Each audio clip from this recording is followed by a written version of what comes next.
यह कहानी है एक बंदर की, जो इंसानों की दुनिया में जीते हुए भी उनसे कहीं ज्यादा वफादार और मोहब्बत करने वाला था।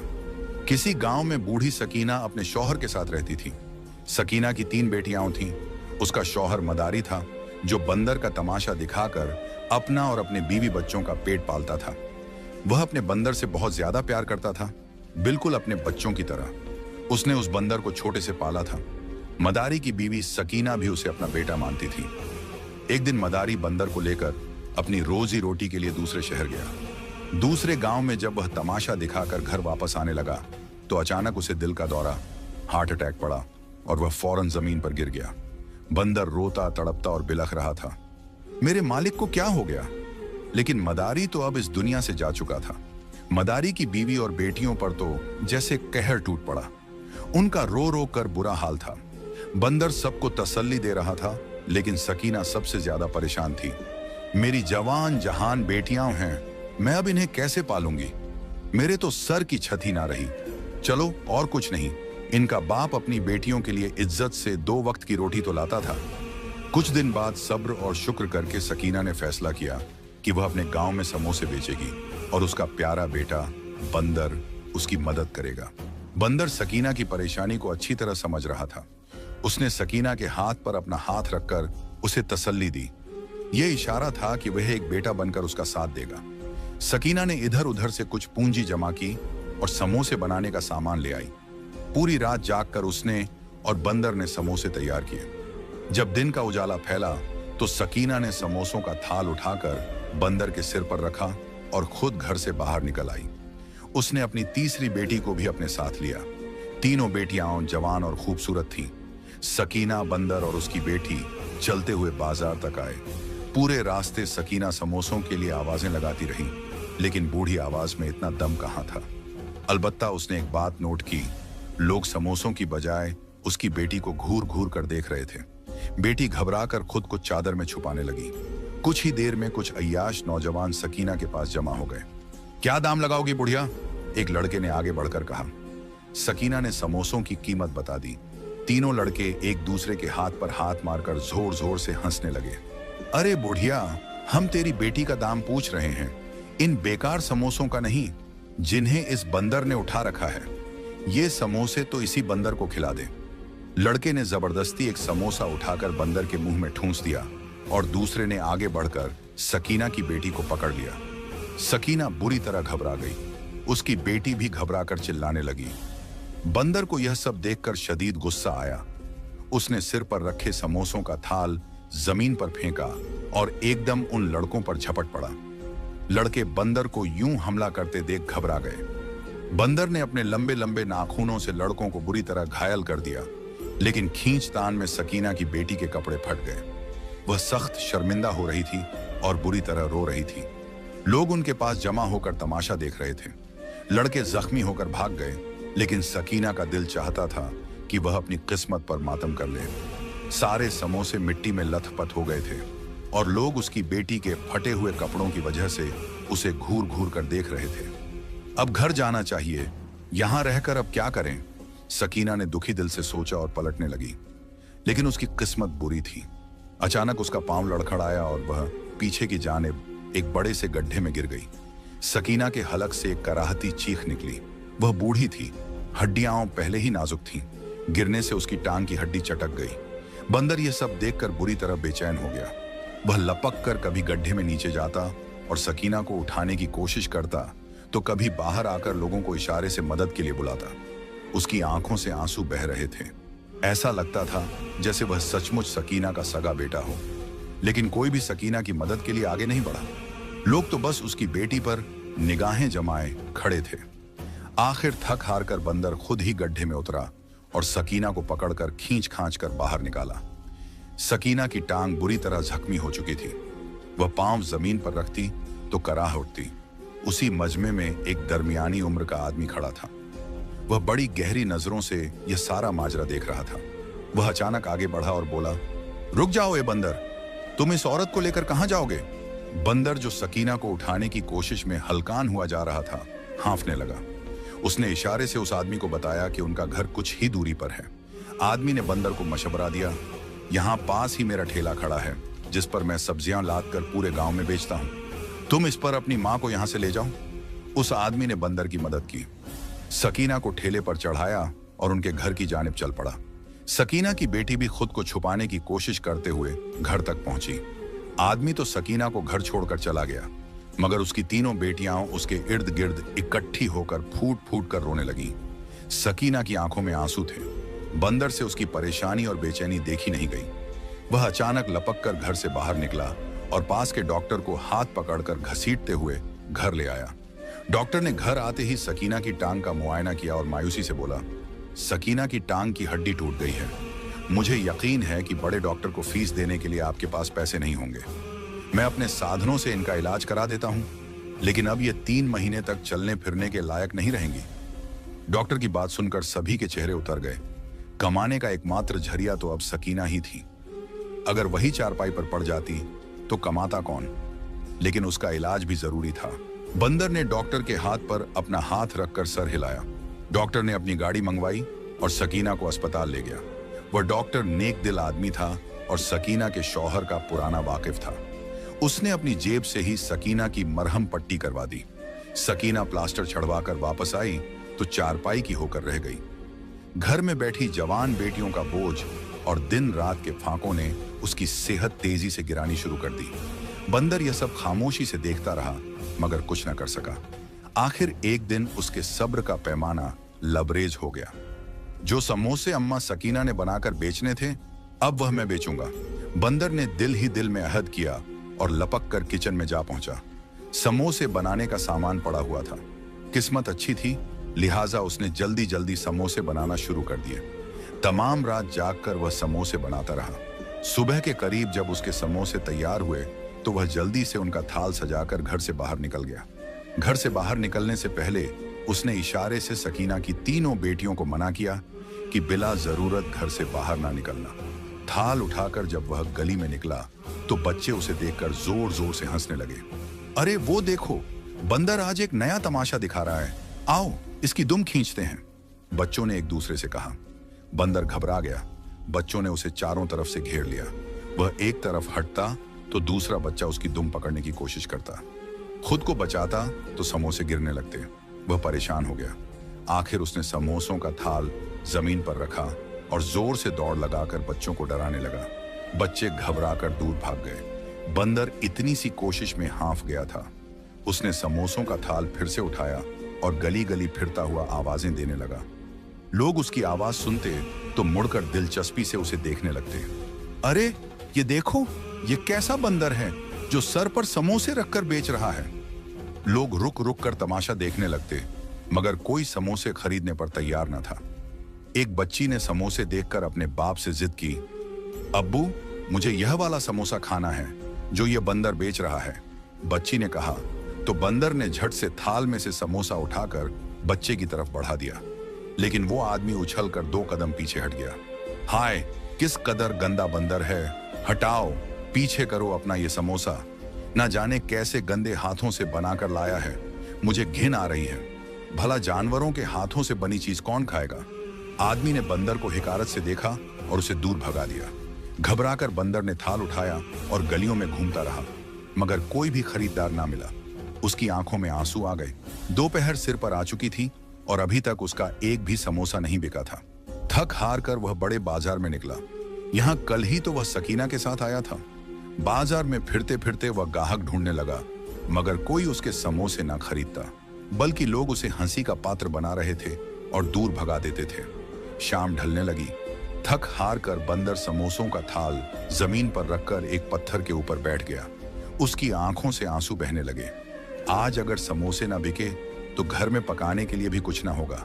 अम्मा और बहनें भूखे सोएंगी। यह ख्याल बंदर को चैन ना लेने देता था। वह जानता था कि सकीना का कोई बेटा नहीं और ऐसे मुश्किल वक्त में सिर्फ वही था जो उनका सहारा बन सकता था। बंदर अपनी ही सोचों में गुम था जब अचानक वह चौकन्ना हो गया। कोई उसके सामने खड़ा उसे दिलचस्पी भरी निगाहों से देख रहा था। कौन हो तुम और ये समोसे उठाकर क्यों घूम रहे हो? किसी मदारी के पास से भाग निकले हो? एक आला किस्म का लिबास पहने शख्स उसके सामने खड़ा था। चेहरे से अंदाजा होता था कि वह बड़ा मालदार आदमी है। बंदर ने झट से समोसों का थाल उसके सामने किया और इशारे से बताने लगा, समोसे खरीद लो, घर में खाने को कुछ नहीं है। आदमी की दिलचस्पी और बढ़ गई। लगता है कि तुम कमाई करने के इरादे से निकले हो, मुझे बताओ क्या बात है। उसकी दिलचस्पी देखते हुए बंदर ने इशारों से ही उसे अपने घर के बारे में बताया। आदमी एकदम मुस्कुरा उठा, अरे वाह, तुम तो बड़े कमाल के हो। तुम ऐसा करो, ये सारे समोसे उठाकर मेरी दुकान पर ले चलो। मैं एक मिठाई वाला हूं और मुझे रोजाना समोसों की जरूरत होती है। तुम्हारे समोसे देखने में तो बहुत अच्छे लग रहे हैं। आदमी ने एक समोसा उठाया और मुंह में डालकर छका। उसके चेहरे के हाव भाव ही बदल गए। वाह, ये तो बड़ा मजेदार है, मैं यह सारे समोसे खरीद लूंगा। आदमी ने जल्दी से जेब से रकम निकाली और बंदर की जानिब बढ़ा दी। बंदर की आंखें हैरत से फैल गईं। उसने सारे समोसे लपक कर उस सेठ की दुकान तक पहुंचा दिए। सेठ ने उससे पक्का मुआहिदा कर लिया, अब तुम रोजाना मेरी दुकान पर समोसे दे जाया करो, मैं तुम्हें बदले में रकम दिया करूंगा। बंदर के लिए यह बेहद खुशी की बात थी। शाम ढल रही थी।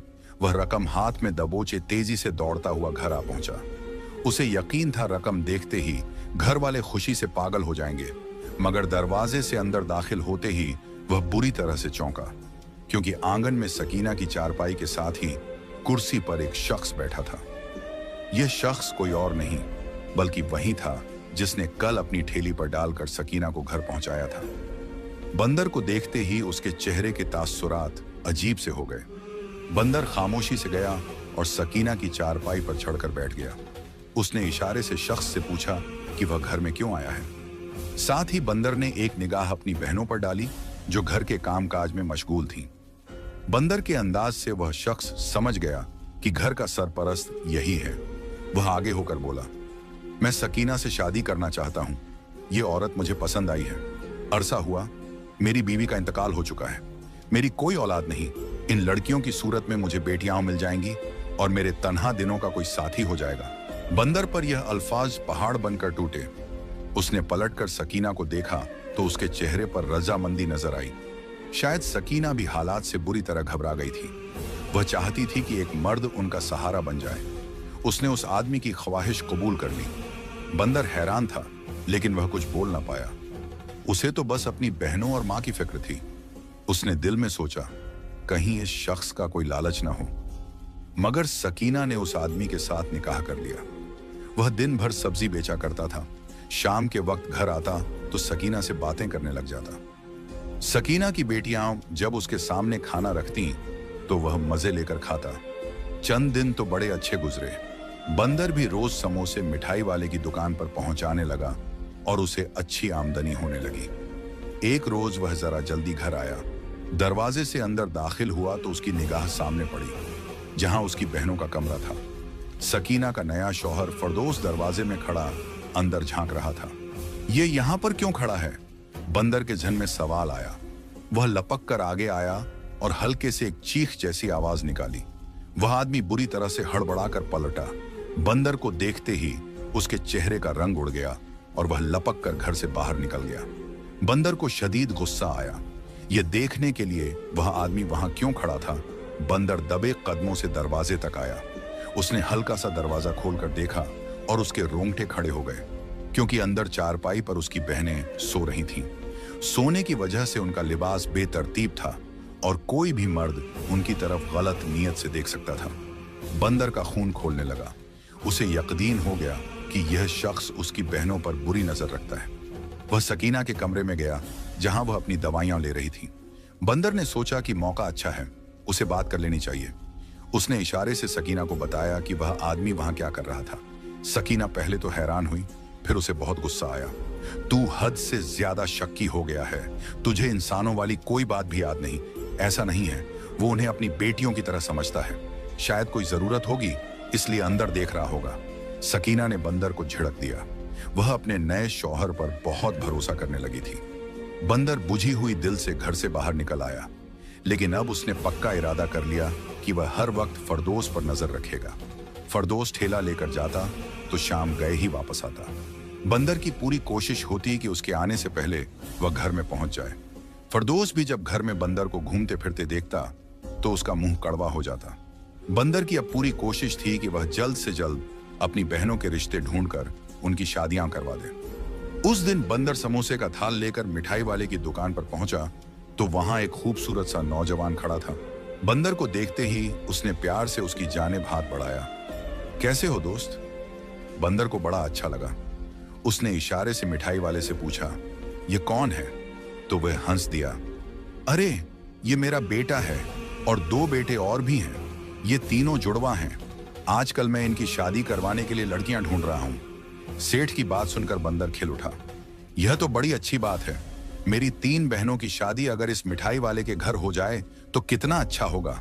लड़के भी बड़े शरीफ लग रहे हैं। बंदर ने दिल ही दिल में सोचा, लेकिन यह आदमी बगैर दहेज के अपने बेटों की मेरी बहनों से शादी नहीं करवाएगा।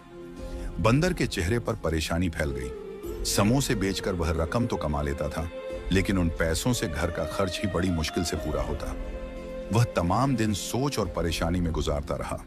वह बहनों को ज्यादा दिन घर में नहीं रख सकता था। उनकी इज्जत और जान दोनों ही खतरे में थी।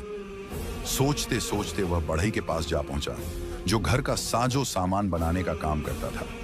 बंदर को अपनी दुकान में देखकर वह जोर से हंसा, लेकिन बंदर ने इशारे से उससे पूछा, एक दहेज का सामान बनाने के लिए उसे क्या क्या चाहिए? बढ़ई ने बड़े आराम से बता दिया, सारी लकड़ियां मेरी होंगी तो बड़ा महंगा बनेगा। हाँ, अगर तू लकड़ियां ले आए तो मैं तुझे मुफ्त में सामान बना दूंगा। बढ़ई ने तो मजे से कह दिया, लेकिन बंदर का दिमाग रोशन हो गया। अगले दिन समोसे मिठाई वाले की दुकान पर पहुंचाते ही वह लपक कर करीब के जंगल में जा पहुंचा। वहां ऊंचे ऊंचे दरख्तों के तने थे। बंदर घर से साग काटने वाली दरांती लेकर गया। उसने एक एक करके दरख्तों को गिराने का काम शुरू कर दिया। काम मशक्कत भरा था, लेकिन बंदर दरख्त गिराता और उनकी लकड़ियां काटने लगता। दहेज के साजो सामान की फिक्र हटी तो बंदर को एक और फिक्र हुई। शादी के रोज यकीनन बहुत से मेहमानों को खाना भी खिलाना होगा। उनके घर में तो दाल रोटी बड़ी मुश्किल से पूरी होती थी। बंदर सर पकड़े बाजार में बैठा था जब एक आदमी ने उसे गले से पकड़ लिया। ये बंदर बड़ा फुर्तीला लग रहा है, चल मेरे साथ नाच दिखा, मैं तुझे पैसे दूंगा। उस आदमी ने कहा, मैं एक मदारी हूं, बिल्कुल बंदर के पहले मालिक की तरह। बंदर ने उस आदमी की तरफ अपना हाथ बढ़ाया और इशारे से पूछा, वह कितने पैसे देगा? मदारी ने उसे रोज मिलने वाली रकम का आधा हिस्सा बताया। बंदर खुश हो गया। उस रकम को मैं जमा करके बहनों की शादी के दिन खाना पकवा लूंगा। वह समोसे सेठ की दुकान पर पहुंचाते ही उस मदारी के साथ निकल पड़ता। वह उसे गलियों गलियों मोहल्ले मोहल्ले में नचाता रहता। नाचते नाचते बंदर थकने लगता। उसके पैरों तले से खून रिसने लगता, लेकिन रकम की लालच में वह पूरे गांव का एक चक्कर लगा लेता। उसी मदारी के साथ नाचते हुए उसे पता चला कि उसका बेटा शादी ब्याह के खाने पकाता है। बंदर खुशी से उछल पड़ा। उसने उस आदमी के साथ मुआहिदा किया, जब मैं अपनी बहनों की शादी करूंगा तो यह आदमी मेरी बहनों की शादी का खाना मुफ्त में पकाएगा। यूं बदले में वह रोजाना की रकम उससे नहीं लेगा। मदारी को भला क्या एतराज हो सकता था? वह मुफ्त में बंदर को नचाने लगा। बंदर पूरे गांव का चक्कर लगाकर सीधा जंगल जा पहुंचता। एक एक करके लकड़ियां काटता और जब शाम ढलने लगती तो पूरा दिन गुजर जाता। फिरदौस के घर आने का वक्त होता तो बंदर जल्दी से काम अधूरा छोड़कर घर वापस आ जाता। फिरदौस को उसकी मौजूदगी में मौका नहीं मिल रहा था। वह दिन ब दिन तिलमिलाया हुआ रहने लगा, जबकि दूसरी जानिब बंदर दिन रात इसी कोशिश में था कि जल्द से जल्द लकड़ी कट जाए तो वह बहनों का दहेज बना ले और फिर उनकी शादी की बात करे। फिरदौस को बंदर को देखकर बड़ा गुस्सा आता था, क्योंकि वह पूरी रात जागकर समोसे बनाता रहता और साथ साथ बहनों की निगरानी भी करता था। सुबह फिरदौस जब घर से चला जाता तब बंदर समोसों का थाल लेकर बाजार की जानिब निकलता। उस वक्त सकीना जाग जाया करती थी। फिरदौस को मौका नहीं मिल रहा था कि वह सकीना की बेटियों पर हाथ डाल सके। बंदर रोजाना थाल पहुंचाने के बाद खुद जंगल पहुंच जाता। रफ्ता रफ्ता उसने इतनी लकड़ियां काट ली थीं कि तीनों बहनों का दहेज आसानी से बन सकता था। जिस दिन उसने आखिरी बहन के दहेज की लकड़ियां मुकम्मल की, वह बड़ा खुश था। कल सुबह आकर यह सारी लकड़ियां बढ़ई की दुकान पर पहुंचा दूंगा, फिर जल्द ही बहनों का रिश्ता मिठाई वाले से मांग लूंगा। बंदर ने खुशी खुशी सोचा और घर वापस आ गया। उसी दिन फिरदौस बड़ी देर तक अपनी चारपाई पर बैठा बंदर को घूरता रहा। बंदर भी सुबह के लिए समोसे बनाता रहा। दोनों रात भर जागते रहे। सुबह सकीना को डॉक्टर के पास लेकर जाना था। बड़ी दोनों बहनों ने छोटी से कहा, तू होशियार है, बाहर के रास्तों का भी खूब पता है। माँ को तू ले जा, हम घरदारी का काम कर लेंगे। छोटी बेटी मान गई। बंदर को उस रोज बढ़ई के पास जाना जरूरी था। ध्यान से जाना, मुझे काम ना होता तो मैं जरूर जाता। बंदर ने अपनी छोटी बहन के सर पर हाथ रखकर इशारा किया और खुद थाल उठाकर लपक कर बाहर निकल गया। मिठाई वाले को थाल देते ही वह जंगल की जानिब दौड़ा, लेकिन जंगल में दूर से ही धुएं के गहरे गहरे बादल उमड़ रहे थे। लोग दौड़ते हुए जंगल से दूर आ रहे थे। बंदर बुरी तरह से घबरा गया। यह सब क्या हो गया? वहां तो मेरी लकड़ियां पड़ी थीं। बंदर घबरा कर दौड़ते हुए जंगल की जानिब जाने लगा। अरे वह देखो, बंदर जंगल में जा रहा है, रोको उसे, वहां तो आग लगी हुई है। लोग चिल्ला चिल्ला कर उसे पुकारने लगे, लेकिन बंदर अंधाधुंध जंगल में जा घुसा। वहां पहुंचते ही उसकी आंखें हैरत से फैल गईं। पूरे जंगल में जगह जगह आग लगी हुई थी। धुएं के गहरे बादल उठ रहे थे। जहां उसने सूखी लकड़ियां काटकर ढेर की सूरत में जमा की थीं, वहां सबसे ज्यादा आग लगी थी। शायद मौसम की गर्मी से जंगल में आग भड़क उठी थी। बंदर हड़बड़ा गया। उसके लबों से चीख निकल गई। यह तो मेरी बहनों का जहेज है। वह लपक कर आगे बढ़ा और आग में कूदकर लकड़ी उठाने की कोशिश करने लगा, मगर लकड़ियां जल चुकी थीं। आग बुझाने वाले लोग जंगल में दाखिल हुए तो बंदर को देखकर चौंक गए। अरे उसे रोको, बंदर को पकड़ो, बेचारा मर जाएगा, शायद उसका घर यहां है। लोग चीखने लगे। किसी ने आगे बढ़कर उसे पकड़ा। वह बुरी तरह से रोते हुए लकड़ियां बचाने की कोशिश कर रहा था। उसकी खाल जगह जगह से जल गई थी। बंदर रो रहा था, चिल्ला रहा था, मुझे छोड़ दो, मेरी बहनों का जहेज जल गया है, अब उनकी शादी कैसे होगी? लोग उसकी जुबान समझ नहीं पा रहे थे। उन्होंने उसे उठाकर जंगल के बाहर फेंक दिया। बंदर फूट फूट कर रोता हुआ घर वापस आ गया। घर के दरवाजे से दाखिल हुआ ही था कि अचानक एक जोरदार चीख सुनाई दी। बंदर घबरा कर सामने देखता है तो फर्द उसकी बड़ी बहन को दबोचकर कमरे के अंदर ले जा रहा था, जबकि दूसरी बहन फर्द को रोकने की कोशिश कर रही थी। आज तो तेरा वह मनहूस बंदर भी घर नहीं है और बूढ़ी सकीना भी बाहर गई है। आज तो तुझे छोड़ूंगा नहीं। फर्द किसी बदमस्त हाथी की तरह उसे घसीट रहा था। बंदर की आंखों में खून उतर आया। उसके हाथ में लकड़ी काटने वाली दरांती थी, जिसे लेकर वह जंगल जाता था। उसने आव देखा न ताव, दरांती फर्द की तरफ उछाल दी। बंदर के हाथ में ताकत थी। दरांती सीधा फर्द के सिर में जा लगी। खून का फव्वारा छूट पड़ा और वह वहीं सिर पकड़कर जमीन पर बैठ गया। बंदर की बहन जो पीछे खड़ी थी, उसने भी मौका गनीमत जाना और चूल्हे में पड़ी हुई लकड़ी उठाकर फर्द के सिर पर जोरदार वार किया। फर्द तड़प उठा, लेकिन उसने देख लिया कि यहां उसकी दाल गलने वाली नहीं है। सिर पर हाथ रखे वह बिलबिलाता हुआ बाहर भाग गया। दोनों बहनें रोती हुई आकर बंदर से लिपट गईं। अगर आज आप ना होते तो न जाने क्या हो जाता। वे फूट फूट कर रो रही थीं। बंदर उनके सिर पर हाथ फेरते हुए उन्हें तसल्ली दे रहा था, मगर खुद उसका दिल भी टूटा हुआ था। कुछ देर बाद सकीना और छोटी बहन आ गईं। उन्होंने जब घर का मंजर देखा तो हैरान रह गईं। बेटियों ने रोते हुए सकीना को सारी बात बताई। वह बूढ़ी औरत भी फूट फूट कर रोने लगी। हाय मेरे नसीब, कैसा आदमी घर में घुसा लिया, अब क्या होगा? सभी शदीद परेशान थे। तभी दरवाजे पर दस्तक हुई। दरवाजा खुला तो देखा मिठाई वाला था। उसके साथ 3 जवान लड़के भी थे। वे सब बड़े खुश लग रहे थे और यूं लग रहा था जैसे कोई खास बात करने आए हों। मगर घर के अफराद को इस तरह परेशान देखकर वे सब खामोश हो गए। बंदर लपक कर आगे बढ़ा।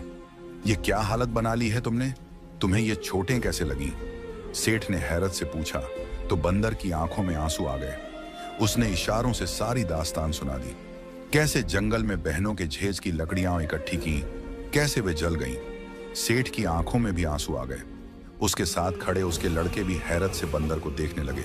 तुम्हें यह सब करने की क्या जरूरत थी? मैं तो अपने तीनों बेटों के लिए आज तुम्हारी बहनों का रिश्ता मांगने ही आया था। बंदर के कानों में जैसे शहद घुल गया। सेठ आगे बोला, मैं बहुत अमीर आदमी हूं, मुझे जहेज की कोई जरूरत नहीं। हाँ, अगर तुम चाहते हो कि तुम्हारी बहनों का जहेज बने तो उसका बंदोबस्त मैं कर दूंगा, मगर मेरी एक शर्त है। सेठ की आवाज आखिर में गीली हो गई थी। बंदर समेत सभी चौंक गए। खुशी की खबर के साथ ही उसने उन्हें परेशान भी कर दिया था। क्या शर्त है? जहेज की कीमत तुम अदा करोगे? सेठ ने बंदर की जानिब इशारा किया। बंदर ने झट से सिर झुका लिया, जैसे कह रहा हो, मैं अपनी बहनों और बूढ़ी माँ के लिए हर लम्हा हाजिर हूं। सेठ के बेटे बड़े खूबसूरत और नेक थे। सकीना उनकी सादगी और अच्छाई देखकर अपनी बेटियों का रिश्ता पक्का करके बेहद खुश थी। मगर बंदर परेशान था। न मालूम सेठ ने किस कीमत की बात की थी। सेठ ने अपने वादे के मुताबिक बंदर की बहनों का शानदार जहेज बनाया, और जब उनकी रुखसती होने लगी तो बंदर ने आगे बढ़कर सेठ का हाथ पकड़ लिया।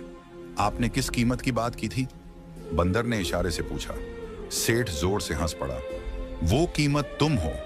मैं चाहता हूं कि तुम मेरी दुकान पर मुलाजिम की हैसियत से नहीं, बल्कि एक बेटे की हैसियत से काम करो। मैंने देख लिया कि आजकल के जमाने में अपनी सगी औलाद भी इतनी काबिल और मोहब्बत करने वाली नहीं होती जितना कि तुम हो। ऐसी वफादारी तो ढूंढने से भी नहीं मिलती। आज से तुम मेरे बेटे हो। सेठ ने बंदर के सर पर हाथ रखा तो बंदर की आंखों में आंसू भर आए। ऐसी कीमत तो मैं खुशी खुशी चुकाने को तैयार हूं। बंदर की तीनों बहनें अपने घरों में सुखी और खुशहाल थीं। वे अपनी मां को भी अपने साथ ले गई थीं, और बंदर, वह किसी बेटे की तरह सेठ की दुकान पर काम करता रहा। उसने अपने नए घराने के साथ पूरी तरह वफादारी निभा दी थी।